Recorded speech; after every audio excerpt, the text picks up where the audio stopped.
Les antivaleurs sous les fourches codines, c'est barbant. Les antivaleurs sous les fourches codines de nos chroniqueurs. Voilà donc, je le disais tantôt, la mission d'un mois annoncée par le MATD dans les sièges des différents partis politiques du pays n'a-t-elle rajouté à la suspicion entre le CNRD et les acteurs politiques guinéennes? En tout cas, là-dessus, on va prendre quelques acteurs tout à l'heure, notamment M.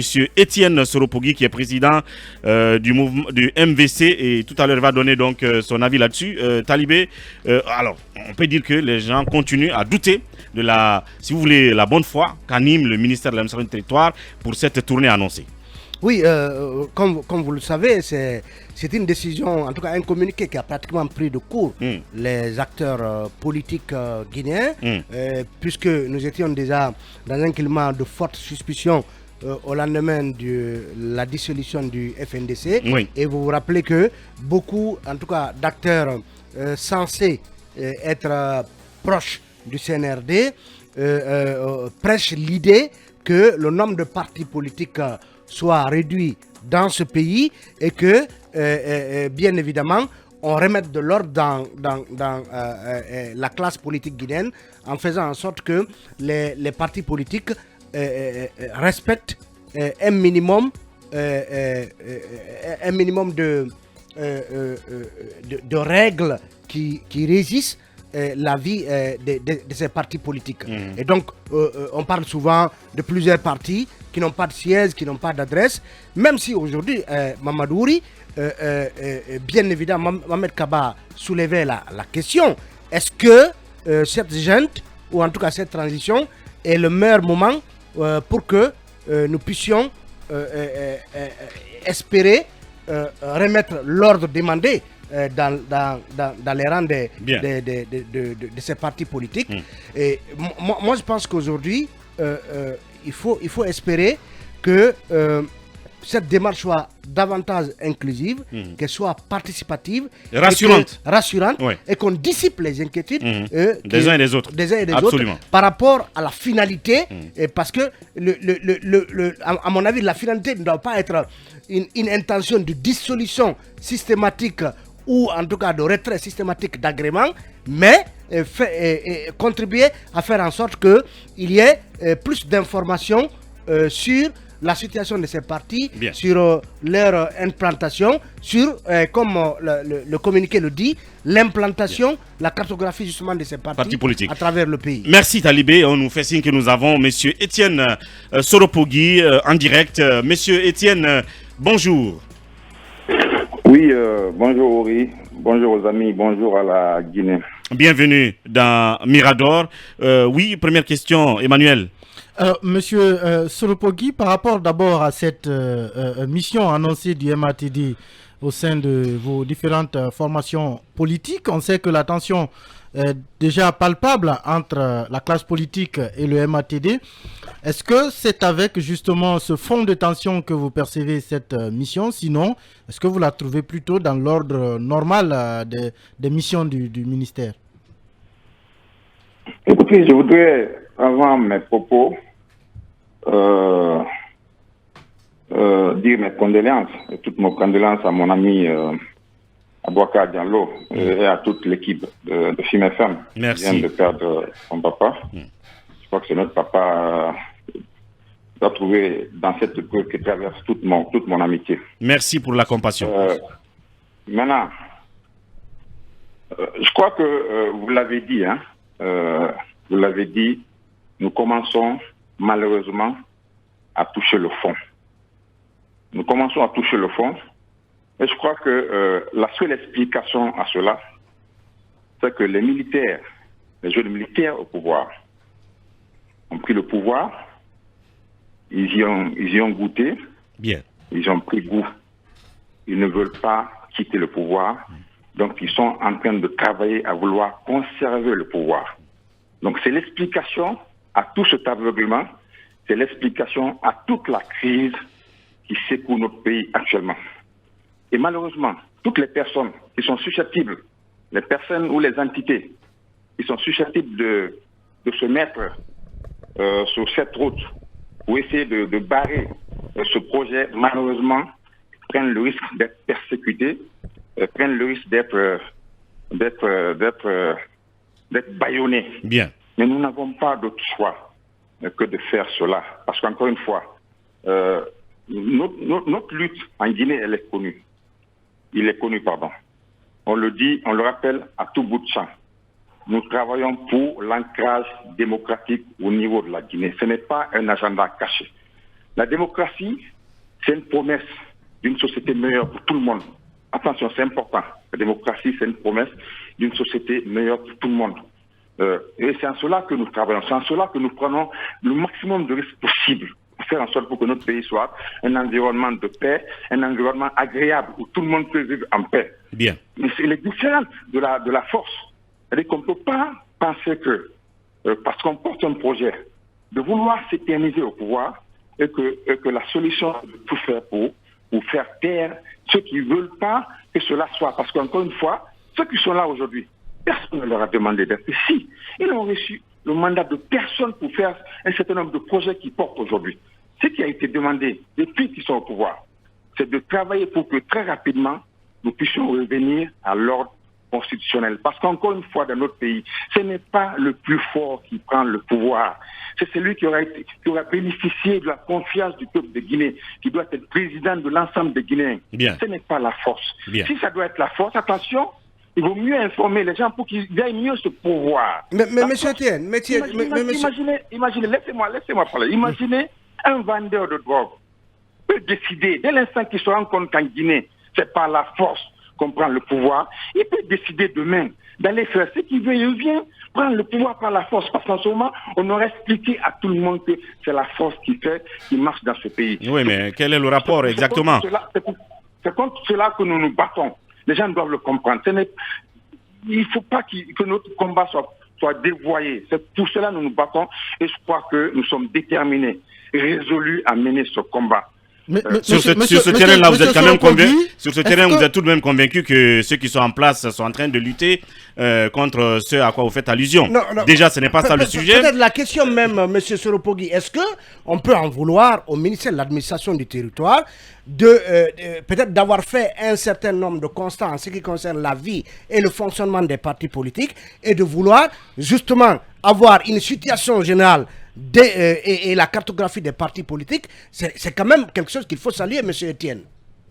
Une équipe qualifiée de la transition n'a ni la légitimité, ni la vocation, ni les moyens, ni les outils, ni les éléments pour conduire un certain nombre de réformes. Il faut que cela soit clair. Et je crois que vous aussi, vous légitimité, il faut relativiser, monsieur Soropogui. Il n'y a aucune légitimité pour faire cela. Donc je crois qu'il faut savoir raison garder. Quand on regarde même ce qu'il est en train de vouloir faire, parce que l'objectif ultime, comme je l'ai dit, c'est de vouloir éliminer ceux qui sont susceptibles de barrer la route dans les partis politiques. C'est tout ce qui est en train d'être fait. Mais pourtant, les critères sont simples. Est-ce qu'on peut éliminer objectivement un parti politique qui répond à tous les critères? Quand on aura les autorités légitimement élues par le peuple de Guinée, qui auraient reçu un mandat de ce peuple, les autorités, naturellement, auront tout le droit de dessiner nos perspectives en tant que nation. Mais ce ne sont pas des personnes qui sortent de nulle part, qui doivent venir imposer leur volonté aux gens ici qu'on accepte. On ne l'acceptera pas aujourd'hui, nous ne l'accepterons pas demain. Bien, merci. Nous de nous organiser pour faire en sorte que ce genre de pratiques ne soient pas la règle en Guinée. Sinon après, nous prenons le risque de laisser notre pays dans la main de... Akoumba Diallo. Monsieur Soropogui Levazo, on sait que les transitions qui ont réussi ont été des transitions qui ont réformé. C'est-à-dire qu'une transition, une révolution des palais qui renverse une dictature travaille généralement pour amener le pays vers le processus démocratique. Donc c'est une réforme. Une transition réussie pense à la mise en place des institutions qui reflètent les préoccupations et le bonheur de la société politique qu'elle gouverne. Donc c'est une réforme. Une transition politique est dominée, en tout cas celles qui réussissent, elle est dominée par deux contextes principaux. C'est le contexte politique donc tout ce qui est réorganisation du système de gestion de la cité, et le contexte du dialogue entre ces élites, donc la réflexion. Êtes-vous sûr qu'une transition n'est pas faite pour une réforme? Ou bien c'est celle guinéenne qui ne devrait pas conduire à une réforme? Tout ce que vous dites, Akoumba, est extrêmement vrai, et c'est je voulais entendre. Encore une fois, les réformes à mener doivent se mener dans le cadre d'une démarche concertée. Je crois que c'est important de s'arrêter dessus. On ne peut pas imposer des réformes au peuple de Guinée parce qu'on aura derrière des intentions cachées et un agenda caché. Ça ne marchera pas. C'est de ça qu'il s'agit aujourd'hui. Si vous constatez le piétinement du lancement des opérations, de l'exercice lié au dialogue, c'est aussi parce que, quelque part, les gens n'ont pas fini de ficeler toutes les manœuvres qui sont liées à l'élimination d'un certain nombre de personnes pour que ces personnes-là ne compétissent pas demain, pour qu'ils aient la possibilité de maîtriser les contours liés à la gestion de la punition et qu'ils soient en capacité de mettre demain leurs personnes. Pourquoi pas que demain que les gens se lèvent pour dire que bon, vraiment c'est lui qui va... Donc, je crois qu'il y a tout ça qui est connu, on l'avait dit quand il a été question pour David, on l'a dit quand il a été question pour Alpha.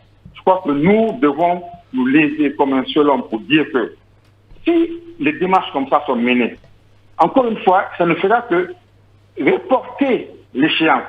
Parce que si vous imposez quelqu'un à la tête de l'État qui n'a aucune légitimité, vous prenez le risque demain que cette personne ne conduise pas le pays normalement parce qu'encore une fois, il n'a pas été choisi par la majorité des Guinéens. Bien, monsieur Étienne Soropogui, ce qu'on va faire, on va donc s'arrêter là-dessus. Le temps de cette pause, nous vous reprendrons derrière pour 5 minutes de plus afin que vous clôturiez votre lecture justement de cette situation sociopolitique. On se retrouve. Restons sur le sujet relatif à la mission annoncée du MATD dans les sièges des partis politiques et un peu de scepticisme qu'il y a, de doute, de prudence, de méfiance même qu'il y a dans les rangs de certains acteurs politiques vis-à-vis de cette mission quant à sa bonne foi.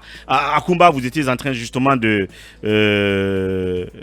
parler de la mission qui est traditionnellement assignée ou que les missions qui réussissent, les jeunes, ou sinon je me tourne vers Mombo, qui disait aussi que les jeunes souvent font des bonnes choses.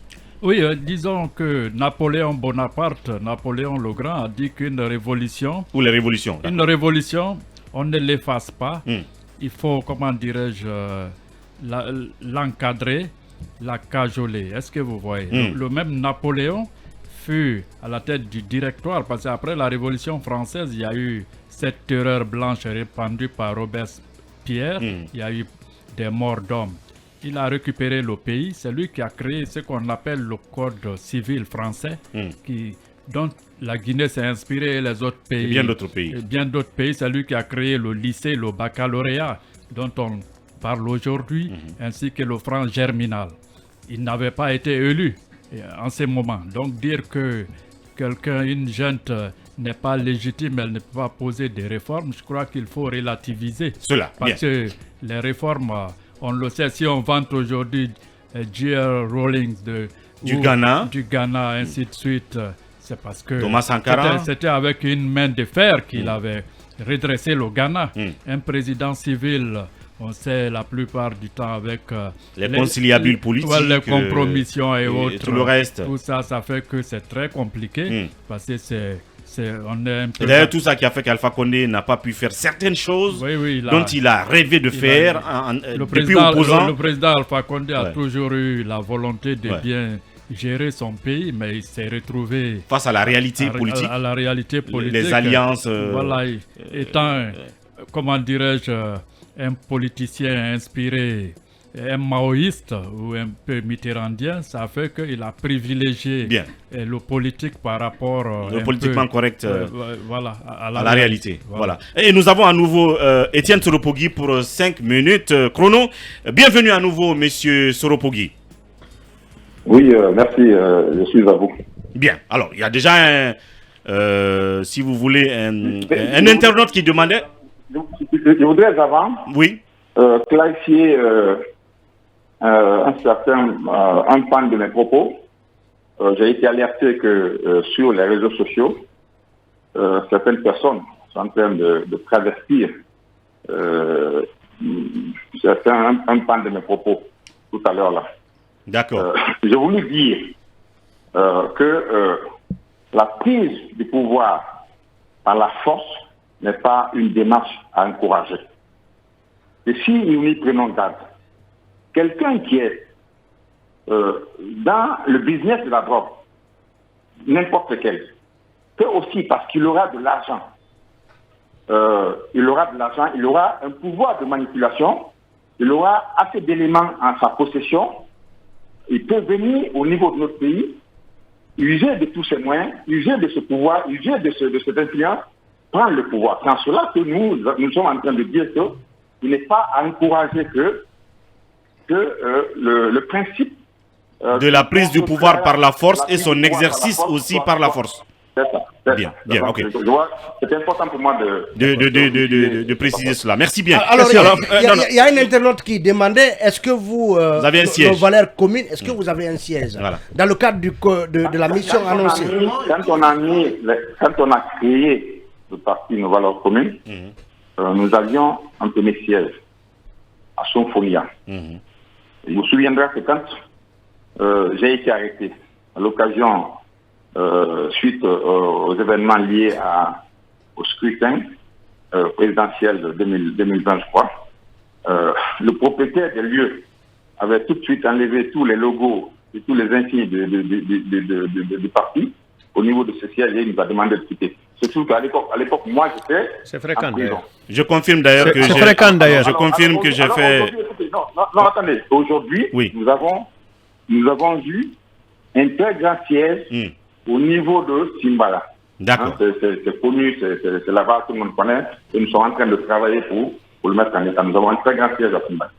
Non, je voulais juste dire que je confirmais pour son Beaucoup de partis d'ailleurs ont eu la même difficulté par rapport au siège. Mais j'aimerais revenir. Vous me permettez, parce que je voulais juste confirmer pour son premier siège que c'est vrai, puisque j'ai été faire une émission avec lui. Oui, effectivement, a fait une émission avec moi. Ça, je confirme. Oui, je voulais juste lever l'équivoque par rapport au siège, parce que la charte de parti politique dit à son article 7, si j'ai le bon texte, que pour être régulièrement constitué et exercer des activités, tout parti politique doit remplir les conditions suivantes.